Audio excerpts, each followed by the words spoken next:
ಇನ್ನೇನು big boss ಸ್ವಲ್ಪ ದಿನದಲ್ಲೇ ಮುಗಿತಾ ಇದೆ.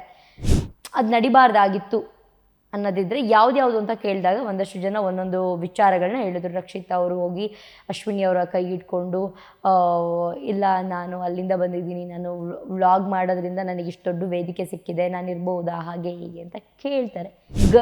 ಈ ನಮ್ಮ ಗಿಲ್ಲಿ ಅವರು ಕಾವ್ಯಂಗಾಗಿರಬಹುದು, ಬಿಗ್ ಬಾಸ್ ಮನೆಯೊಳಗಡೆ ಯಾರೇ ಇರಲಿ ಅದೇ ತರಲೆ, ಅದೇ ತುಂಟಾಟ, ಅದೇ ಕಿರಿಕಿರಿ ಮಾಡೋದು ಅದು ಅವರ ಹುಟ್ಟು ಗುಣ ಅಂತ ಅನ್ಸುತ್ತೆ. ಅದೆಲ್ಲರಿಗೂ ಮಾಡ್ತಿರ್ತಾರೆ.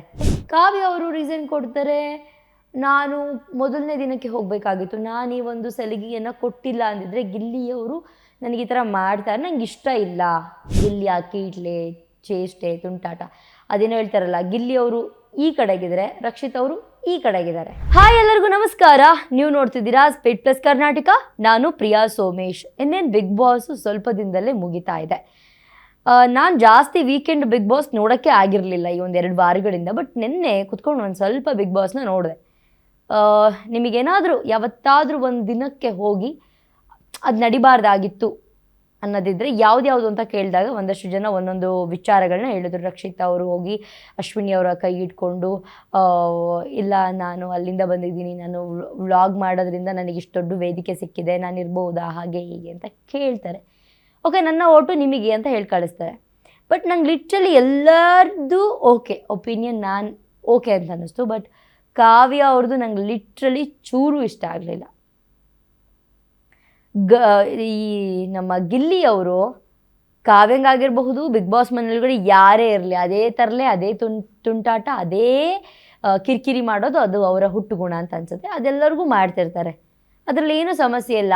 ಅದ್ಯಾವುದೋ ಸೀರಿಯಲಿಂದ ಸೆಟ್ ಬಂದಿತ್ತು, ಅಂದರೆ ಟೀಮ್ ಬಂದಿತ್ತು, ಆಗಲೂ ಕೂಡ ಆ ಹೀರೋಯಿನ್ನೂ ಬಿಟ್ಟಿಲ್ಲ. ಅದಕ್ಕಿಂತ ಮುಂಚೆ ಒಬ್ಬರು ಬಂದಿದ್ದರು ಬಿಗ್ ಬಾಸ್ ಮನೆಯೊಳಗಡೆ, ಅವ್ರನ್ನೂ ಕೂಡ ಬಿಟ್ಟಿಲ್ಲ. ರೇಗಿಸಿ ಹಿಂಸೆ ಕೊಟ್ಟು ಫುಲ್ ಚಿತ್ತಲ್ ಪತಲ್ ಮಾಡ್ತಾರೆ ಬಿಗ್ ಬಾಸ್ನ. ಸೊ ಕಾವ್ಯ ಅವರು ರೀಸನ್ ಕೊಡ್ತಾರೆ, ನಾನು ಮೊದಲನೇ ದಿನಕ್ಕೆ ಹೋಗಬೇಕಾಗಿತ್ತು, ನಾನು ಈ ಒಂದು ಸಲಿಗೆಯನ್ನು ಕೊಟ್ಟಿಲ್ಲ ಅಂದಿದ್ರೆ ಗಿಲ್ಲಿಯವರು ನನಗೆ ಈ ಥರ ಮಾಡ್ತಾರೆ, ನಂಗೆ ಇಷ್ಟ ಇಲ್ಲ. ಅದನ್ನು ಡೇ ಒನ್ನಲ್ಲೇ ಹೇಳ್ಬೋದಾಗಿತ್ತು. ಸಮ್ಟೈಮ್ಸ್ ಬಿಗ್ ಬಾಸಲ್ಲಿ ಎಲ್ಲ ಸೀಸನಲ್ಲೂ ನೋಡಿದ್ದೀವಿ, ಇವರೊಬ್ಬರಿಂದ ಅವ್ರು ಉಳ್ಕೊಂಡಿರ್ತಾರೆ ಕೊನೆವರೆಗೂ. ಅದು ಬಿಗ್ ಬಾಸ್ ಮನೆ ಒಳಗಡೆ ಯಾರು ಇರ್ತಾರೋ ಅವ್ರಿಗೆ ಅದು ಗೊತ್ತಾಗ್ತಿರಲ್ಲ. ಬಟ್ ಬಿಗ್ ಬಾಸ್ ಮನೆಯಿಂದ ಆಚೆ ಇರೋರಿಗೆ ಗೊತ್ತಾಗ್ತಿರುತ್ತೆ, ಓಕೆ ಇವ್ರು ಇರೋದ್ರಿಂದ ಇವ್ರು ಬಿಗ್ ಬಾಸ್ ಮನೆ ಒಳಗಡೆ ಉಳ್ಕೊಂಡಿದ್ದಾರೆ. ತುಂಬ ಜನರ ಒಪಿನಿಯನ್ ಕೇಳಿ ನೀವು, ಕಾವ್ಯ ಅವರು ಇಷ್ಟು ದಿನ ಬರೋದು ಅಂದರೆ ಅವ್ರು ಆಡಿಲ್ಲ, ಆಟ ಆಡಿಲ್ಲ, ಅಥವಾ ಅವ್ರದ್ದೊಂದು ಏನೂ ಇಲ್ಲ ಅಂತಲ್ಲ. ಬಟ್ ಒಂದು ಸಮ್ ಮೂಮೆಂಟ್ಸಲ್ಲಿ ಅಥವಾ ಸಮ್ ಟೈಮ್ಸ್ ಏನನ್ಸುತ್ತೆ ಅಂದರೆ ಒಂದಷ್ಟು ಜನ ಹೊರಗಡೆ ಬಂದಿದ್ದಾರೆ ಬಿಗ್ ಬಾಸ್ ಮನೆಯಿಂದ. ಕಾವ್ಯ ಅವರು ಉಳ್ಕೊಂಡಿದ್ದಾರೆ ಅಂತಂದರೆ ಅದಕ್ಕೆ ಗಿಲ್ಲಿನೇ ಸ್ವಲ್ಪ ಕಾರಣ ಆಗಿರ್ತಾರೆ. ಗಿಲ್ಲಿ ಆ ಕೀಟ್ಲೆ, ಚೇಷ್ಟೆ, ತುಂಟಾಟ ಅದೇನೋ ಹೇಳ್ತಾರಲ್ಲ, ಗಿಲ್ಲಿ ಅವರು ಈ ಕಡೆಗಿದ್ದಾರೆ, ರಕ್ಷಿತ್ ಅವರು ಈ ಕಡೆಗಿದ್ದಾರೆ.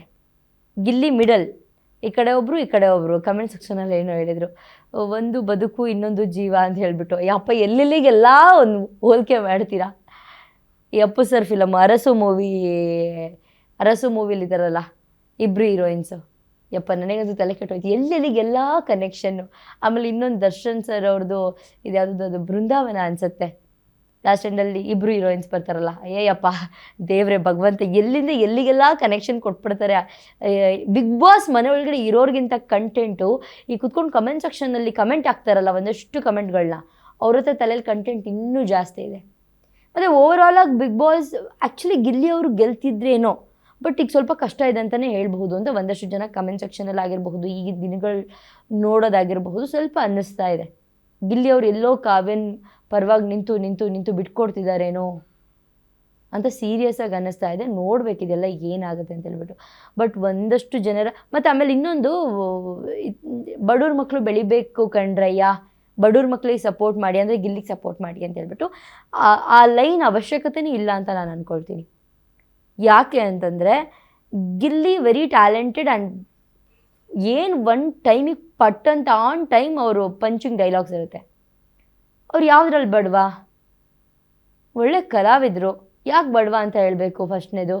ಮತ್ತು ಇನ್ನೊಂದು ಎಲ್ಲದಕ್ಕಿಂತ ಮುಖ್ಯವಾಗಿ ರಾಜ್ಬಿ ಶೆಟ್ಟರು ಒಂದು ಇಂಟರ್ವ್ಯೂಯಲ್ಲಿ ಹೇಳ್ತಿರ್ತಾರೆ, ಬಡವ್ರ ಮಕ್ಕಳು ಬೆಳಿಬೇಕು. ಯಾಕೆ? ಒಬ್ಬ ಬಡವನಿಗೆ ಏನೂ ಟ್ಯಾಲೆಂಟ್ ಇರೋಲ್ಲ, ಒಬ್ಬ ಶ್ರೀಮಂತನಿಗೆ ಸಿಕ್ಕಾಪಟ್ಟೆ ಟ್ಯಾಲೆಂಟ್ ಇರುತ್ತೆ. ಈಗ ನಾನು ಏನೂ ಟ್ಯಾಲೆಂಟ್ ಇಲ್ದಿರೋ ಬಡವನಿಗೆ ಕೊಡಬೇಕಾ, ಎಲ್ಲ ಟ್ಯಾಲೆಂಟ್ ಇರೋ ಶ್ರೀಮಂತನಿಗೆ ಕೊಡಬೇಕಾ?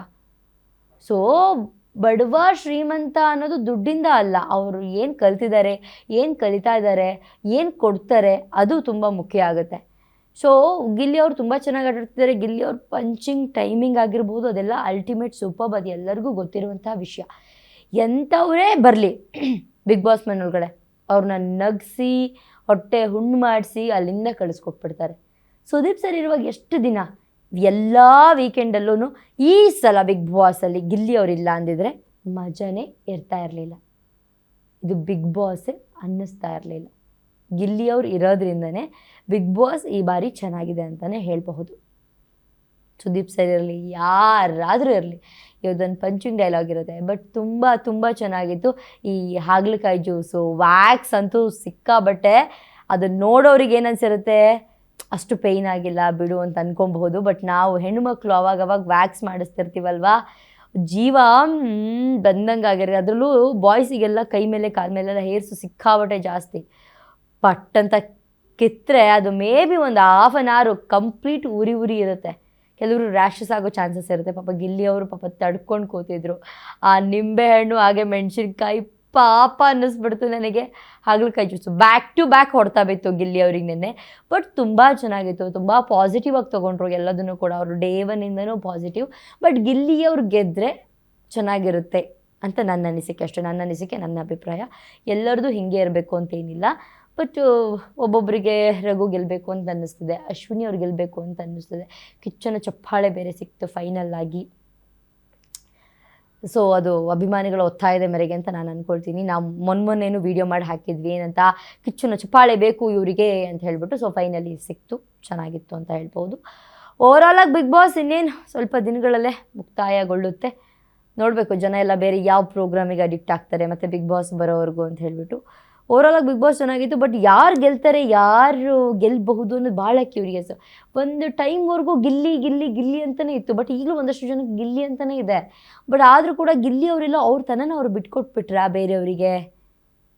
ಅವರಿಂದ ಬೇರೆಯವ್ರಿಗೆ ಲಾಭ ಆಯಿತಾ? ಗಿಲ್ಲಿ ಅವರಿಂದ ಬೇರೆಯವ್ರಿಗೆ ಏನಾದರೂ ಲಾಭ ಆಯಿತಾ?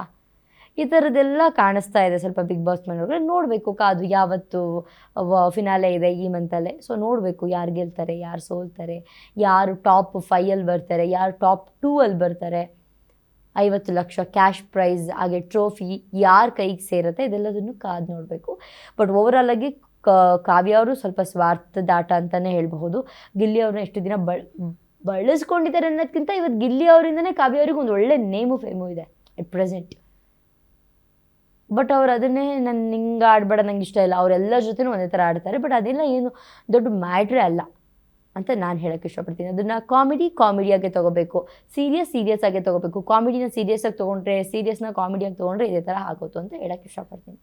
ಓಕೆ, ಇದಾಗುತ್ತೆ ಇವತ್ತಿನ ವಿಶೇಷ. ನೋಡ್ತಾ ಇರಿ ಸ್ಪೀಡ್ ಪ್ಲಸ್ ಕರ್ನಾಟಕ, ನಿಮ್ಮಿಂದ ನಿಮಗಾಗಿ ನಿಮಗೋಸ್ಕರ.